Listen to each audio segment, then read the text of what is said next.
Alright everybody, so not the most eventful week in the Nintendo space. Of course, the past couple of weeks we've had Summer Games Fest going on, so it stands to reason that we would kind of tone it back a little bit here in terms of news. However, there is still a lot of important things to talk about. Starting off, before we get into the actual news topics, I do want to just address the elephant in the room, Nintendo Direct. Now, I think every episode of Nintendo Rap so far, I've actually talked about Nintendo Direct rumors. Now, there was a Xenoblade Direct this week. We're going to get into that. We're going to cover that in full detail. However, the rumor was that there is a full Nintendo Direct. So, at this point, the reliable insiders that are saying June 29th, Nate Drake on Family Boards, of course, DirectV Games of the Nate the Hate podcast, that guy, as well as Andy Robinson from Video Games Chronicle. They are both saying June 29th. So, by the time I record this next week, we may have had a full Nintendo Direct. However, the difference here is Nate Drake is saying that it is going to be a full Direct showcase, whereas Andy Robinson has heard it is a partner showcase. So, two conflicting reports there. We'll see if it even happens. There's a lot to, it's going to be weird. I honestly don't know what to believe anymore, because none of them knew about the Xenoblade Direct. I think Nate Drake kind of teased it like the very night before it was announced, but who knows anymore. So this time next week, if they are right, we'll have a Direct, be it a partner showcase or full Direct, we'll see. I would not be surprised to see a partner showcase, because there actually is a lot to talk about on that front with Bayonetta 3 and Mario plus Rabbids and Persona ports and all that stuff. So that wouldn't really surprise me that much, but I don't want to talk about it for too long, so let's get into the news. Two games released today. Pokemon Snap, which I didn't mention in the last week's episode, very last minute, by the way. It was announced while I was recording. Pokemon Snap is available now for Nintendo Switch Online expansion pack members, so if you have that, go check out Pokemon Snap. It's an okay game. As well, Fire Emblem Warriors 3 Hopes is out today. I've been playing the demo like crazy. I record these Thursday nights, so I'm really excited to get this game tomorrow. When you're watching this, I'll probably be playing it, grinding it out. I really enjoyed that demo, and yeah, I just want to, whenever there's a big Nintendo release, I want to remind people that it is out today. Big deal. Now, I do want to do a little bit of a review Roundup here, because this game actually has very good reviews for a Warriors game. Now, they don't normally review the highest. Currently, the highest reviewed Warriors game from Koei Tecmo is Persona 5 Strikers, which is at an 83 on Metacritic. For Nintendo comparisons, Fire Emblem Warriors is like a 70-something. But Hyrule Warriors Age of Calamity, I believe, is a 78, as well as the first Hyrule Warriors, or Hyrule Warriors Definitive Edition to be more precise. Fire Emblem Warriors 3 Hopes is an 80, making it the best reviewed Nintendo Warriors crossover, which is awesome to see. You love to see that. I actually just posted my review of Hyrule Warriors Age of Calamity back on Tuesday. I wasn't super hot on it. I have a lot of issues with that game. Go check it out. But yeah, Fire Emblem Warriors 3 Hopes is out now. Super excited. Digitally downloaded it, gave it a 10. Destructoid gave it a 9. Nintendo gave it an 8. A lot of 8s here, for a Warriors game is actually pretty good. And I've heard a lot of people actually praising the performance of the game, which is, for a Switch game, kind of surprising. So yeah, those are your two releases this Friday for Nintendo Switch. If you're a big Nintendo first-party fan, you have Fire Emblem and Pokemon Snap, a nice little duo to play on the weekend. Okay, but getting into our first major news story, we did have a Xenoblade Chronicles 3 focused Nintendo Direct. This was announced on Monday and aired on Wednesday at 7 a.m. I woke up bright and early for this one. I'm not going to go over every single detail, because it was a lot of story stuff and gameplay mechanics. However, there are a couple of very interesting things that I think I can talk about, and it won't be spoilers for you guys. So first and most importantly, they did actually announce a Xenoblade Chronicles 3 expansion pass, which I don't think people have been like talking about this enough, because this is a big deal. Xenoblade Chronicles 2 had an expansion pass, and it lasted for over a year, which they are saying this will probably conclude around next fall of 2023. That expansion pass for Xenoblade 2 included a whole game with Xenoblade Chronicles 2 Torna, which got a physical release. So if you thought the people complaining that Xenoblade gets too much love on the Switch recently, that's been like a common discourse on Twitter, if you thought that was bad, just wait until another Xenoblade game is announced at next E3. Because it's going to happen, and it's going to get a physical release, and it's going to be a whole standalone story. So let's run down this expansion pass. For $29.99, you'll get 4 waves of DLC. So Wave 1, you'll get on launch day, July 29th, which is just helpful items and outfit color variants. By the end of 2022, you'll have a challenge battle, new hero character and quests. The heroes are kind of like blades in this game, from what I'm gathering.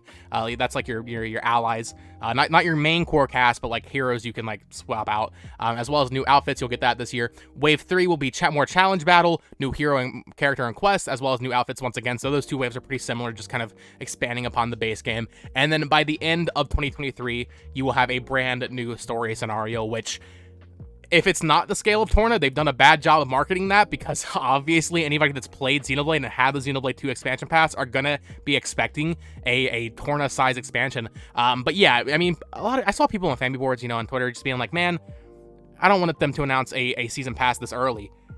This is like one of the situations where like I'm completely fine with it, because Monolith Soft are the GOATs. This DLC is going to be awesome. Now, most of that, I won't lie, the first wave, 3 waves, I'm not even that worried about. For $30, though, Torna for $30 was an incredible deal. Plus, you got the stuff in Xenoblade 2 if you wanted it, like the challenge mode and all that, and the costumes. Even if it's just that brand new story, it's worth more than $30. So, I'm incredibly excited they're doing this. I'm really promising to see. I really hope whatever it is next year ends up getting a physical release, because that would mean there will be, I think, 5 physical Xenoblade games on Switch, 6 once we get Xenoblade X, which will happen eventually, trust me. So yeah, awesome to see. I think that's our first game-focused direct since Animal Crossing had one last October, so it's been a while.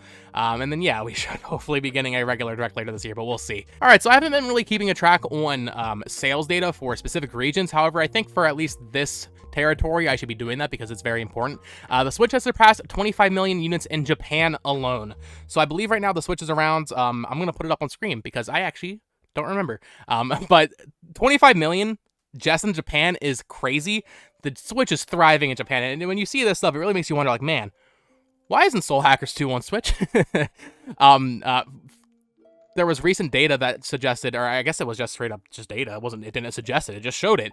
Demon Slayer, which came to Switch the same week as Mario Strikers Battle League, actually outsold Mario Strikers Battle League in Japan, like 10-1 or something like that. It was crazy. So, yeah. Third-party developers should really be looking at the Switch, especially for stuff like anime games or JRPGs. Like, it doesn't even make sense to release it on other platforms at this point. If you're not going to do Switch. Switch should be the priority. If you want your game to sell, like, I'm not saying... Soul Hackers, I would buy that on PS5 anyway. Demon Slayer, I already bought it on PS5. I'm not going to buy the Switch version. But if you're a publisher, dude, buy it on Switch. or release it on Switch, please, because it's going to sell. You're going to make your money that way. So yeah, just really strong sales from Nintendo. Doesn't really seem to be slowing down. So Switch is, it's chugging along here, folks. It's chugging along. Okay, so this is kind of unfortunate. So on this channel, you know me, I love my 3DS, I love my Wii U. I've covered the games from Sungron Studio. Of course, that's Gerald Delay, one-man dev. He is making a bunch of Wii U and 3DS games, as well as like a Nokia game and I think he's making a Pokemon Pocket game he kickstarted. This man loves doing weird ports. He is releasing a horror game called Silver Falls White Inside Its Umbra on the Wii U this year. It was, I thought, approved back in March, or at least he submitted it back in March in time. However, it has been rejected by Nintendo for the Wii U for being too scary. That's why Nintendo rejected this game. Now, this game was gonna be awesome, man. This Jarrell is awesome, man. This dude, go watch his videos. He does a bunch of development updates, and it's really fun to see. But he does like the quirky stuff. He's using like Wii balance board support, and like with the Wiimote and the game, and the gamepad is like a flashlight. Really cool stuff he's doing with the accessories for the Wii and Wii U. But yeah, it's really frustrating. But Jarrell did say that he's going to try to alter the game, which may end up being like a complete rework of the game, to get it approved by Nintendo. It's just really unfortunate, he's a one-man team. This sucks, When you're an indie dev like that, you can't be taking these hits, especially because Nintendo's payment stuff, you can't add funds at all after August. So this probably won't release until after August now. So you better load some money up if you want to buy Silver Falls White Inside Its Umbra, folks, which I will be doing, unless he sends me a review code. I ain't gonna deny that, Jarrell, if you're watching this. All right, so this one was really weird. A lot of people were thinking like, oh, this means the Direct's going to be on June 21st. So Ubisoft's Roller Champions, they announced this game like 3 years ago, I think, 2 or 3 years ago. It's a free-to-play roller skating kind of derby game. Came out very quietly back in May, I believe, or April, on PS4 and Xbox. And it just kind of went with a whimper. I've seen they've been trying to do some more marketing with it recently. I think like Maximilian Dude's like been promoting it, obviously being paid to play it. But yeah, Ubisoft didn't seem to have too much confidence in this one, and this definitely makes it seem like they didn't really care about it at all, especially the Switch version. So it was never announced to come to Switch. We did not know this game was coming to Switch. It just came to Switch one day. They never announced it.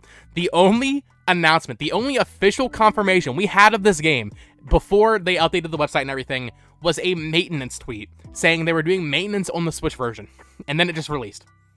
So I don't know what's going on over at Ubisoft. They've been really weird the past year or two. But yeah, Roller Champions from Ubisoft is now available on Switch, free-to-play game if you want to check it out. Also, just throwing it in here, Fall Guys Ultimate Knockout is back on Switch, or it is on Switch and Xbox now, and that game has been taking over my Twitter feed again. Doubt it'll last very long, but cool to see free-to-play games, you know, kind of thriving. Feels like there hasn't been like a big breakout free-to-play hit since Apex, you know? So it's been a while. Okay, I might be alone in this. I didn't realize that the Splatoon Research Lab, or the Squid Research Lab, was like just straight up revealing like really important new stuff. I knew they had been like tweeting out like small bits of information, like new hairstyles, which they actually did do once again this week.